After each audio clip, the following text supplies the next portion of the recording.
Kalimaw na apat no? Malinsang lilit ni semana. So sa tagsa na tinuod nga kinahimo nato ini, we are not doing this to make us feel dejected or sad, huh?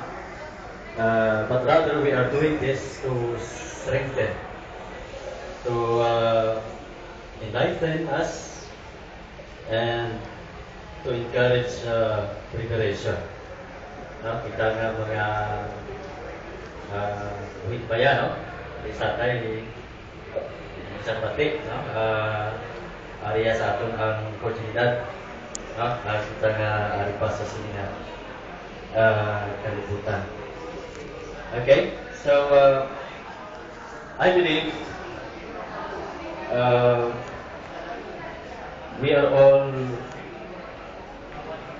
confronted with deadlines. Maraming mga deadlines kita. Deadlines sa balayran, tapos kita deadlines. Bills to be paid or renewal of licenses. Tapos kita sa mga deadlines. Kung ikaw sa dyan pay, deadline ka sa ibang project.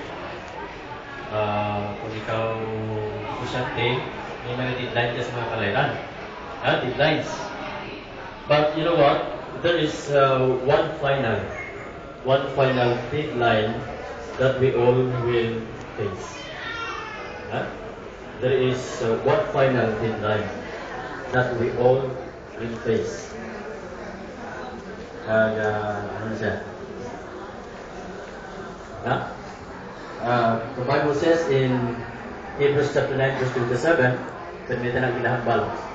Hebrews 9:27, the Bible says, it is appointed for man to die once, but after this, the judgment. In a wider sense, this is true of all of us. It is an experience through which we must go. And this is to be a certain step.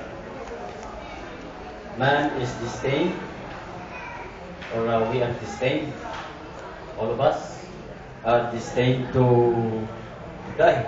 We are born, and we have to die. Pagod sa punto nga mag-kaangay na kita sa mag-taniwan kita. And it is only by God's grace na mag-lawid kita, no, sa sining kalibutan. Tatay,